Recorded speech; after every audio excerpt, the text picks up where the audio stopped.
This half hour, a battle brewing over debt, $20 trillion in debt. President Trump's pick to run the Office of Management and Budget, that's Congressman Mick Mulvaney, tackled the issue of reducing the national debt at his confirmation hearing yesterday. If you were an ordinary American family, the equivalent to you of a $20 trillion debt is a credit card bill of $260,000. American families know what that would mean to them, and it's time that this government learns what it means to us. I believe as a matter of principle that the debt is a problem that must be addressed sooner rather than later.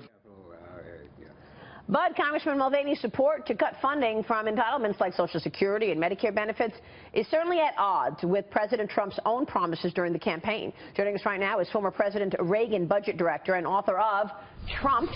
That is David Stockman. David, good to see you. Thanks so much for joining us. Great to be here. So we heard yesterday, right from Congressman Mulvaney, the plan to address the national debt, he said, could threaten the viability of economic growth. Of course, this is going against President Trump and what he promised. There could be a difference of opinion here. Where do you think this goes? I said the same thing 36 years ago, except then we only had $930 billion of debt, not $20 trillion.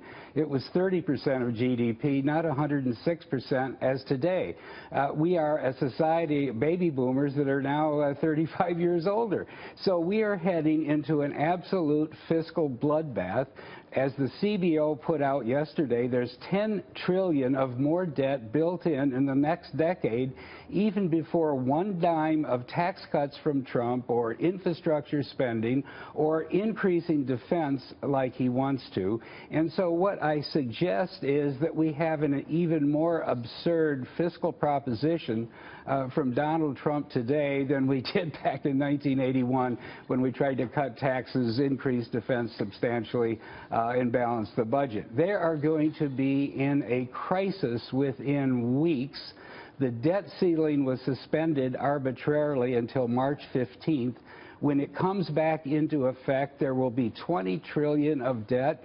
And before they can do anything on all of this stimulus they're talking about, they're going to have to raise the debt ceiling, and where the vote's going to come from. Yeah. It is going to be a real, it's going to make 2011, if you remember the debt ceiling crisis in 2011, look like a Sunday school picnic. At some point we have to, attempt to try this, but nobody wants to give anything back that they already feel is theirs, and that's the point. President Trump has said, I'm not going to cut entitlements for people who rely on those entitlements. So, of course he said that. You think he's going to break his campaign promise? I don't know what he's going to do. I think he's clueless about the fiscal mess he's inheriting. I do not blame him. That's why he got elected. The people of this country are smart enough to see we can't keep drifting towards this wall. But when he says we're not going to cut Social Security or Medicare, that's $1.6 trillion a year of spending. When he says we're going to add to veterans, that's $185 billion. When he says that we need much more defense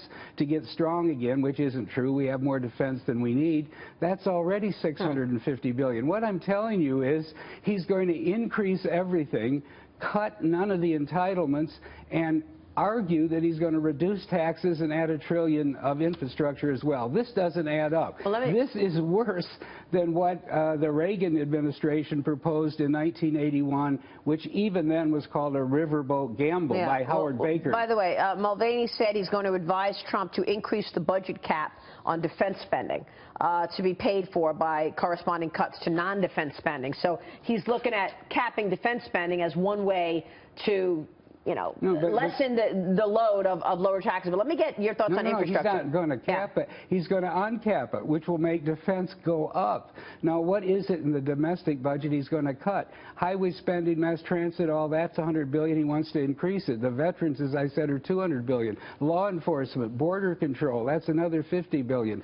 Homeland security, that's another $60 billion. He's raising all of these. This is the most irresponsible fiscal equation ever presented to Washington, and we have the markets today, celebrating 20,000 because they think there's going to be a great stimulus. Well, they think that all of this, whether it's spending or lower taxes or a rollback in regulation, is going to lead to economic growth, and then that pays for some of this once you get growth up to 4, 5, 6%. Is that... It's not going to happen. 4, 5, or 6%. This is Rosie's scenario all over again.